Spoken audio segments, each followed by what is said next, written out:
Washington Journal continues. And now joining us from our New York City studio is Andrew Maloney, who is a lawyer. He's a partner at Kreinler & Kreinler, and he is a 9/11 families attorney. Mr. Maloney, that's how we're identifying you. What does that mean? I am liaison counsel to the 9/11 families that are involved in the litigation in New York against the 9/11 terrorists and the sponsors of those terrorists, not just bin Laden and Al-Qaeda, but some of the charities and some of the sovereign entities that we believe and we've alleged have supported the 9/11 attacks. Now, who are some of the families that you are working with, and how many? We represent over 1,000 of the victims' death and injury cases. We are co-counsel with a few other firms that also represent some of the families. There's also a parallel piece of litigation that's been consolidated with us that represent the insurance claims for subrogation money that was paid out to some of the families for workers' compensation and some of the property and business losses. So those cases have all been consolidated into one courtroom in New York, which is known as the 9/11 terror case. And we're coming up on the 15th anniversary of 9/11. How much longer will this be litigated in the courtrooms? It's going to be litigated until we get justice for the families. And frankly, it's been a long road. We've had some twists and turns. We've been able to obtain evidence that we believe has been very helpful in substantiating a lot of our claims that we made 14 years ago. In particular, some of the connections to Saudi Arabia. A lot of information has come to light, and there's a lot more out there that have been sequestered by our own government that we're trying to get access to. A lot of people have heard about these 28 pages from the 9/11 Commission report. That's just the tip of the iceberg of the information that's out there that we haven't been able to get access to, but we've gotten some information that has worked around those edges that have continued to corroborate some of our claims. What's the process for suing or litigating against another country? Well, there's a law that's been on the books since 1976 called the Foreign Sovereign Immunities Act. That act actually allows, it actually denotes certain exceptions when you can sue a sovereign, including the United States. And there's a commercial tort exception, there's other tort exceptions. So basically, for the last 40-something years, you could always sue a sovereign for a tort. A tort, just for the viewers, is any act, could be a negligent act. For example, a U.S. postal employee that hits somebody in a crosswalk. You can sue the United States for that. They've waived some of their immunity and that, and same with other foreign countries. You can sue other foreign countries for those torts. Throughout the 90s and into the early 2000s, that same tort exception has been used to sue nations that have sponsored terrorism. Not just Libya and Iran, but others, Chile, China. They've all been sued under this tort exception. So we started our lawsuit believing that that was the appropriate exception to the Sovereign Immunities Act to be able to sue Saudi Arabia, Sudan, and other nations. Unfortunately, in the last several years, this 9/11 litigation has had schizophrenic rulings in the courts with regard to when you can sue a foreign nation for terrorism. Ironically, they don't have a problem suing them, us suing a foreign nation for negligence, but when it comes to an act of terrorism, murder, if you will, that's been now an issue with the courts. So there's another statute, it's the Anti-Terrorism Act, that basically says it's illegal to support terrorists to commit terrorist acts against civilians, and in particular Americans in the United States. So these laws already exist on the books, and that's how we started our lawsuit many years ago. But we've had some rulings both in the district court level and in the circuit level that have put some of that into a cloud, if you will. And so the fix to that, to make that crystal clear and clarify it, is the pending JASTA legislation. JASTA is known as the Justice Against Sponsors of Terrorism Act. And what that says, it says you can't support a terrorist act. No nation, no sovereignty can get immunity for supporting terrorism for terrorist acts in the United States that kill and injure Americans. Well, recently the president was on Charlie Rose, and he spoke about this act and his opposition to it. Here's what he had to say. Let's get your reaction.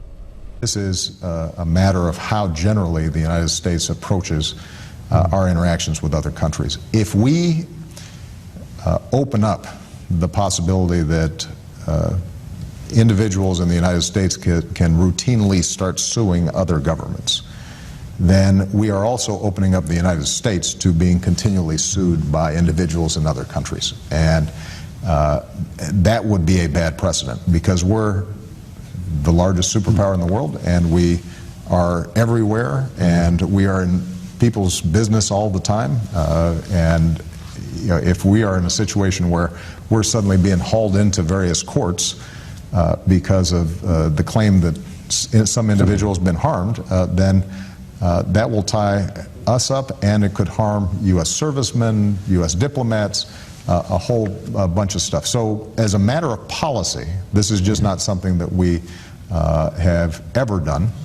This is not unique to this administration, and I think it's important for us to maintain that principle.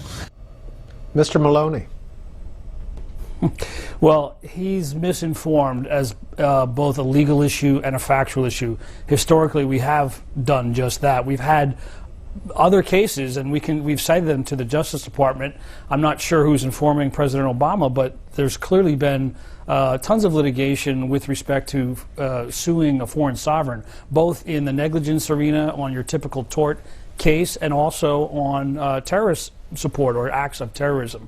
So that's already taken place, and the world hasn't changed, and the United States has been sued in the past for some of its negligent acts in other countries, but it hasn't opened Pandora's box. And there is nothing routine about terrorism. There's nothing routine about the 9/11 case. So I think it's a false argument to say that passing JASTA, which really just clarifies existing law and existing history, it's a false premise to say that this is going to open Pandora's box and other countries will start suing the United States. It's just not the reality of what has occurred in the last 40 years with laws already on the books, and it's not reality of what would happen here. This is a very narrowly drawn statute to focus on Americans killed in the United States by terrorists who were supported by a foreign entity. I don't see how anybody could be in favor of giving that foreign power immunity for such an act. We're going to put the phone numbers up. I think you get the idea of what our conversation is about with Andrew Maloney, who is a 9/11 families attorney. 202 is the area code for all of our numbers. You can see they're divided by political affiliation there. Let's begin with a call from Tim in Wilson, North Carolina. Go ahead, Tim. Yes, good morning. Thank you for taking my call. And please let me, I'm going to try to be real brief, but don't try to cut me off. Y'all guys do that a lot. You know, I want to ask the guest a question. If you think this was a Saudi Arabia, would this be different? And the reason I say that is because Saudi Arabia has got so many ties to the rich people here in America. They also influence a lot of our politics in Washington through money. And that's very, very dangerous for the company. And most of all, I want to ask him, the people that he's investigating, weren't some of these people at George Bush's ranch during 9/11? I know these people was flown out of the country. Nobody else was allowed to fly at all. And then they had an investigation. And this is why the American people don't trust our government. We had a bipartisan, this was Republican and Democrats right after 9/11, and none of this came up. They blew it all Tim, under the rug. I think we got your 2 points, and let's get a response from Mr. Maloney. Thank you, Tim. Tim, you raised an excellent point. I think the reason why this pending legislation is so controversial at the White House level and maybe in some other places is because we are talking about Saudi Arabia. There was certainly no resistance when we sued Libya for the Pan Am 103 bombing. Iran has been sued multiple times. Other nations have been sued for similar acts. It's because we're talking about Saudi Arabia and 9/11, and that is suddenly raised antennas because they are a purported ally. They're certainly an important player in the Middle East, but you've touched on something that we've been dealing with for the last 14, 15 years, and that is their influence, the Saudi influence around the world, but particularly with the United States. They have a lot of money, they have a lot of oil, they have a lot of political influence. They spend millions of dollars every year with at law firms and lobbyists in Washington, D.C. They're very politically connected. Now, I'm not saying everybody in the Saudi government is a bad person or was part of this conspiracy to support al-Qaeda and attacking America, but there are certainly some elements there. And I think the only way that we can have a true good relationship with the purported ally is to fix the problem. The only way to fix that problem is to go back to this festering wound and clean it out and resolve this. And we're not going away. Whether JASTA passes or not, we're not going away. But you've touched on some very important points about the Saudi Arabia influence in the United States and at the highest levels of our government. Andrew Maloney, Stephen tweets in, how can you blame a government for the actions of individual citizens? Well, if those citizens are also government officials and they've had either a policy or a cabal, if you will, portion of the government that has supported al-Qaeda and their jihad against America and the West, I think you can hold that nation responsible. Certainly you would be able to hold almost every other nation, including the United States, responsible. It doesn't have to be the king of the nation that condoned it. It could be some of the lower level government officials, but we're not talking about one person here. We're talking about a group of people or a long-standing policy to support bin Laden and al-Qaeda when they were already attacking Americans overseas, building up to 9/11. So essentially the law provides that if a government official acting in the scope of his government employment commits a tort, or in this case supports terrorism, you can hold the employer, in this case the government, liable for that action in the civil arena. Brian's in Port Orange, Florida. Independent line. Go ahead, Brian. Yeah, thanks for having me on. I think that people need to get behind you, Mr. Maloney. There is, I feel there's a bigger can of worms to be opened up here. Ever since the towers have fallen, it never felt right. It never looked right to me. And there's a lot of support, that a lot of curious people want to get to the bottom of what really happened. There's a great site, 28days.org. Hey, Brian, are you a 9/11 truther? If you want to coin a phrase, I guess I am. All right, let's get Mr. Maloney's opinion on that, or if he even has one. Mr. Maloney? Well, I do think that we need to get to the bottom of it. I think the reason we're here today talking about this is because of our litigation that's been going on for 14 years, and obviously because we represent thousands of murdered Americans that were murdered right here in the United States. So as much as some people may want to move on because it seems like it was a long time ago, I don't think we can move on until we fix the problem. And frankly, there are still problems today with the Saudis and their Wahhabist funding, worldwide funding of a very, very conservative form of Islam that is turned violent in many times, including against the United States. So the problem has not been fixed. It's a current problem. You see what's going on with ISIS. But we need to open that can of worms. We need to go back and hold either a nation or particular people and charities accountable. Just imagine if it was your spouse or your son or daughter who was murdered. You'd want justice. You'd want to know what happened. You'd want some accountability, and that's what our lawsuit's about, and that's what JASTA, this pending legislation, is about. I'm hoping the House does what they need to do, but does it quickly and votes to pass this bill. Rick tweets in, Pandora's box or not, if those families can sue foreign governments, why can't long-suffering descendants of slaves sue the U.S.? Well, that's a very different issue. That's a lot more complex. You're talking about derivative actions that are over 150 years old. It would be one thing if you had a freed slave today, I guess, that claims some personal damages. But to talk about a derivative action 150 years later, I think is a completely different kind of issue. And we're talking about terrorism here, not about your fundamental concepts of right and wrong. It's obviously slavery was wrong, but it's kind of apples and oranges. I'd need a lot more time to sort of delve into that, but that's not really the issue that we're talking about at the moment. Paul is in Bunnell, Florida, on our Democrats line. Go ahead, Paul. Yes, morning. How you guys doing? How are you? The question that I had for the attorney is, he says he represents families that were involved in the 9/11 attacks and this, that, and the other. Is there attorneys out there that would represent the families of the servicemen that lost their lives toward Clinton and her administration? Well, it's I'm not sure which ones it's specifically referring to, but there are other lawsuits. For example, there are lawyers who represent the Marines who were killed in the Marine Corps barracks in Lebanon, and they've sued Iran, and they are actually very close to resolving that litigation right now to get money from frozen assets from Iran. So this is not the only terror lawsuit. This may be the largest, obviously, that has the most victims, but there are other lawsuits.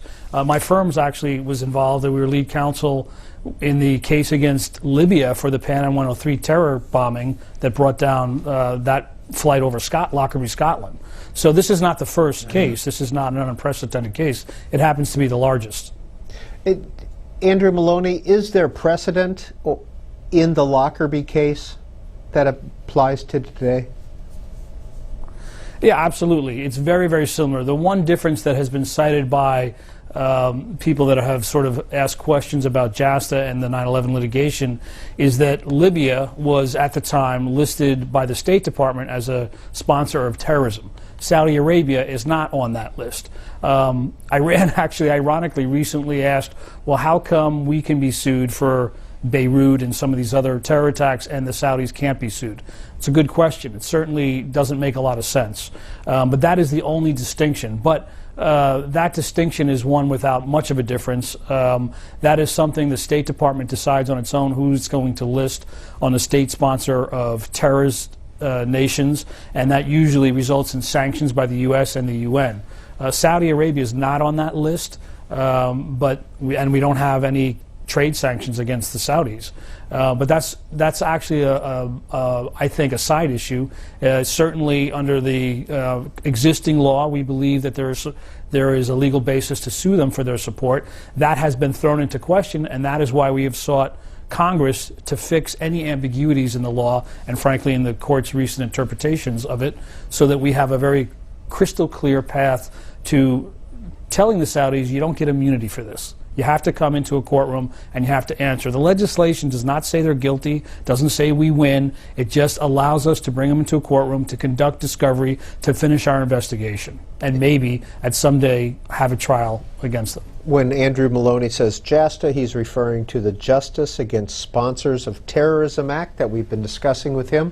Brian is in Fulton, New York, Republican line. Go ahead, Brian. Yes, I'm in support of the lawsuit for the terrorism and the families that lost their loved ones. I'm wondering, are they also going after the families and loved ones of the Pentagon, or are they just considered military collateral damage? Nope. All right, Brian, thank you. Mr. Maloney? We represent everybody who has joined the lawsuit. There's also a pending class part of it, so even some families who haven't actually hired lawyers to join, we've sought to protect their rights. That includes the victims of the Pentagon. So it doesn't matter if they're government officials, military, they are victims here, they were murdered. And so yes, we represent some of those folks as well. I'm glad to hear callers from both Republicans and Democrats and independents calling in this morning, because this really is a bipartisan issue. The bill that I'm talking about, JASTA, the Justice Against Sponsors of Terrorism Act, was passed unanimously in the Senate, which is pretty hard to do these days if anybody's paying attention to partisan politics. It was passed unanimously in the Senate. It's now pending in the House. We're hoping that they look at it similarly as a bipartisan issue, and so that you take the politics out of this. We're hoping the House conducts its hearings next week, and we quickly call upon Speaker Ryan to get a vote on it. Next call for Andrew Maloney comes from Amos in Bowman, South Carolina, Democrats line. See, Ryan is not in support of your Republican nominee, because he know what the lick is. The U.S. is both. You know what I'm saying? And he don't want to be in the position of help causing further damage to the American deficit. Amos, thank you for your comments. Let's hear from George in Hazelett, New Jersey, independent line. Go ahead, George. Hi. I support this act that you're trying to get across. What would it do? I mean, I lost a cousin in the towers, and I understand that these people were victims. But is this just about money? I mean, what would that do for the Israeli state that's bombing civilians over there? Will they have the right to sue the Palestinians? Will they have the right to sue for bombing, hospitals and stuff like that in retaliation for a small rocket coming over? Is that terrorism in its own form because they're attacking civilians? Everything's about civilians. And in That's the world, George in Hazelett, New Jersey. Mr. Maloney, again to the ramifications of such a bill internationally. George, first let me start by saying you have my deepest sympathies for the loss of your cousin. First, this legislation is American legislation, is designed to give redress to Americans in an American courtroom. I can't tell you what would happen to Israelis who are killed by Hamas or Hezbollah rocket that is in Israel, and there are certainly terrorist acts that are being committed daily all over the world. This legislation in our lawsuit is not directly designed to address those issues, so I don't know how those other countries are going to handle those issues. But if they passed a similar law, I would think that they could have some kind of civil redress against terror groups and their sponsors. This really is designed to get at the sponsors, the people that are in the operational capacity that are willing to blow themselves up in their Islamic Jihad cause. This lawsuit isn't going to stop them. But what it's designed to do, it's not simply just about getting money and compensation to the families. What it's designed to do is to put an end or stop or at least a deterrence to governments that are actually providing money and logistical support to those terrorists and those terrorist causes. We want to make it very difficult for them to conduct business as usual by funding the terrorists. The terrorists need money. They have training camps, they have to travel, they take airplane lessons, they need money. And where they're getting that money, we want to cut off the source of that money. It's coming from wealthy people in the Middle East. It's coming from governments in the Middle East. And that's what our suit is really designed to do, to make it, to expose them, find out the truth, to get them to stop doing it, and to cut off that source of funding. And yes, last but not least, to get compensation for the family members who lost loved ones as a result of those acts. Andrew Maloney, who's opposing you in this lawsuit? Who's on the other side? Well, right now, the only one that's publicly come out opposing it has been President Obama and I guess Secretary Kerry. They say on the one hand they support the 9/11 families, but they're not in favor of the legislation. There's been some statements made by the White House that they would consider vetoing the legislation. There's been some tweaks to it since those statements were made. We're hoping when they look at it and look at what Congress has done, if the House goes along in the similar suit that the Senate, that the President will realize that this is a good bill, that it's narrowly drawn, that it's not going to have the scary ramifications that he and his administration believe it might. I think, unfortunately, if he were to veto it, he could be looking at an override, and I think a very big and important backlash by Americans and other folks around the world who are anti-terrorism. When he talks about threats of litigation, frankly, the biggest threat we're facing, in my opinion, is Islamic terrorism, not the threat of civil lawsuits where the United States is being sued in some foreign country. So it's a false argument. I hope he reconsiders his position, but as far as I know, as far as we know right now, it's only the White House and State Department that doesn't like this bill because they don't want any purported interference with their diplomatic relations. So when can we foresee some more courtroom action on this lawsuit? Well, there's courtroom action every day on this in this case. There are multiple defendants. It's not just the Saudis. So there's been ongoing litigation. There's been things taking place in court for many years against various defendants. The Saudis in particular have a motion to dismiss the lawsuit for the second or third time, I believe, up on appeal right now. If JASTA is passed, that appeal may be moot at that point. One of the reasons why we want to get it passed right away. We certainly want this law on the books and signed before this next anniversary coming up in September 11th. That's the 15th anniversary. That's a pretty big milestone. It's the last time President Obama will be president during an anniversary. We hope and pray that he, first the House passes it and that the president signs it before that next anniversary. But there's been a lot going on in this case, aside from the pending legislation that we're talking about, on almost a daily basis. Are the courtroom proceedings open to the public? They are. Every hearing we have is open to the public.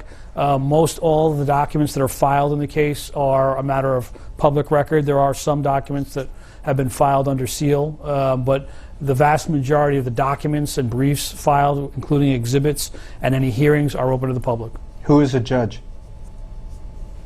George Daniels is the district judge here in the Southern District of New York. He's a federal judge in Manhattan.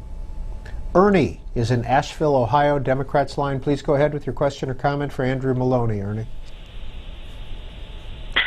Yes. My question is, if your lawsuit goes through and you sue them, and Saudi Arabia says no, we're not going to pay them, and how would you get the families the money you have sued them for? And number two is, why isn't George Bush being sued? He was the president of the United States. He is supposed to protect the American people, and he did not. Thank you. Mr. Maloney? Well, there's a couple of questions in there. Some of them are a bit loaded. I'll address the first one first, and that is what happens if we go forward and prove our case against Saudi Arabia. Multiple steps along the way can occur, as they can in almost any litigation. If we are able to convince the courts or get JASTA passed and be able to continue on against the Saudis, we have a lot of discovery still to conduct.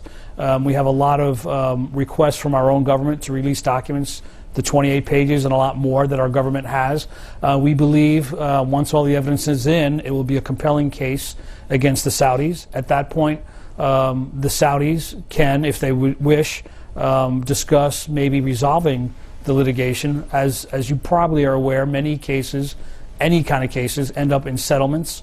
That could happen here. That's certainly a possibility. In fact, the JASTA legislation has a provision, a clause, that allows the president and the executive branch to issue a stay in the litigation for 6 months if they are engaged in a state-to-state negotiation to carve out some kind of compromise. I assume that would include the participation of the families or the lawyers, like we did in the case against Libya. But there's a provision there that allows the president to have a stay issued in the litigation for 6 months to engage in such negotiations and compromises, and if it's not done within 6 months, he can do it again, as long as there's a good faith negotiation going on. So that's certainly a possibility, and that is actually what happened in the case we had against Libya for the Panama 103 bombing. If that does not occur, we ultimately hope to get a trial here in New York against the Saudis and other defendants that we believe sponsored the attacks. And it'll be up to a jury to decide. And if a jury decides that they were culpable and liable, they will affix damages against the Saudis and other entities or people that participated. And then we have, let's assume, a huge multi-billion-dollar judgment against the Saudis.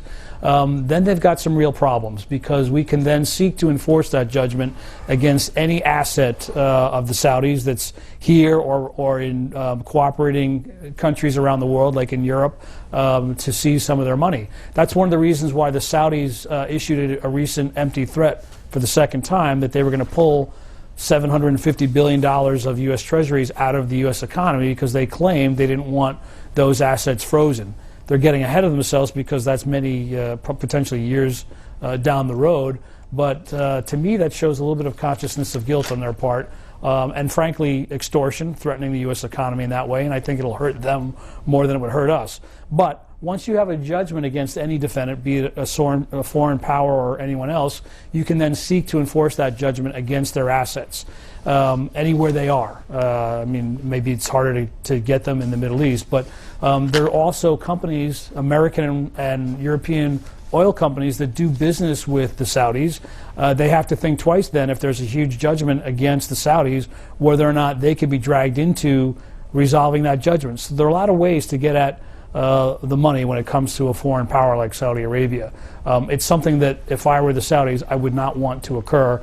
I'd seek a more amicable resolution in getting this resolved. You asked a question about President Bush.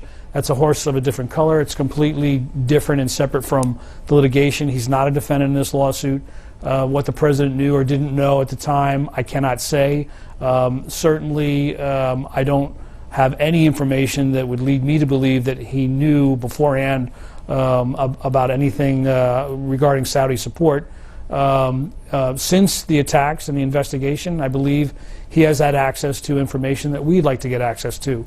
I can't tell you exactly what our government has, but they have a lot of evidence that they have secreted now for 14 or 15 years that we think the American people should see, the world should see, and specifically the families of the murdered victims from 9/11 should see. Melbourne, Gaffney, South Carolina, on our independent line. Andrew Maloney is our guest. How you doing, Mr. Maloney? And I have a question and a statement, please. The question is, with a plane, two planes of that size, where are the parts of the plane at? That's the question. And make your statement, Melvin.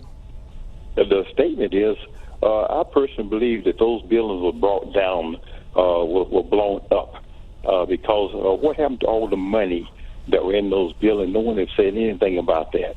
All right, thank you, sir. Andrew Maloney, we've spent a lot of time here on the Washington Journal talking with people who believe that this was an inside job, et cetera. We've talked to the 9/11 Truth Group. We've had them on for a call-in.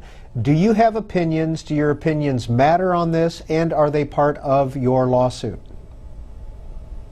Well, let me start by saying people since the Kennedy assassination have castigated conspiracy theorists. I don't think that's fair to do, certainly not here. There was clearly a conspiracy to attack the United States, a conspiracy beyond al-Qaeda, the people that supported them, the entities or governments that supported al-Qaeda. There's clearly a conspiracy here to attack Americans in the United States. So I wouldn't just simply make conspiracy theorists a footnote here. Clearly there's a conspiracy. However, there are folks that believe somehow the United States or our own government had something to do with the attacks or bringing down those buildings, or they came down through some other method. I don't see any evidence there. I personally don't give any credence to that. This was an attack that was actually filmed live on television. We clearly see the airliners hitting the World Trade Center and the Pentagon. We don't have any similar live evidence on the Shanksville plane, but we see the result. So there were 4 planes that were hijacked. That's a fact. Most of the stuff was on television. It was filmed live in terms of what occurred. The fire and explosion that resulted from the plane crashes at the World Trade Center burned for over an hour, and the heat actually started to expand the steel and the floors and hit multiple floors at the World Trade Center. There's been a huge, thorough investigation about how the buildings collapsed, the lack of fireproofing in some of the steel, and eventually what you had is some of the floors collapsing and the weight of those floors cascading down.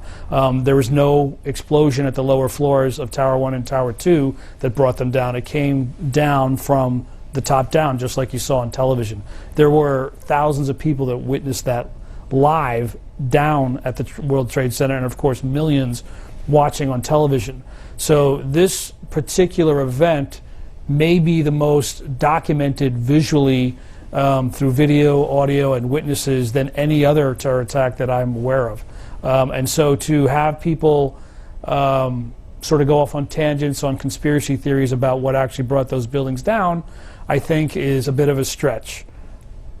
All right, final call. Denise, New York City, Democrats line. Go ahead, Denise. Hi, good morning, sir. I believe you stated the U.S. has been sued in the past for terrorist acts. Can you give us or cite a few examples of past lawsuits? I have not said that they've been sued for other terrorist acts.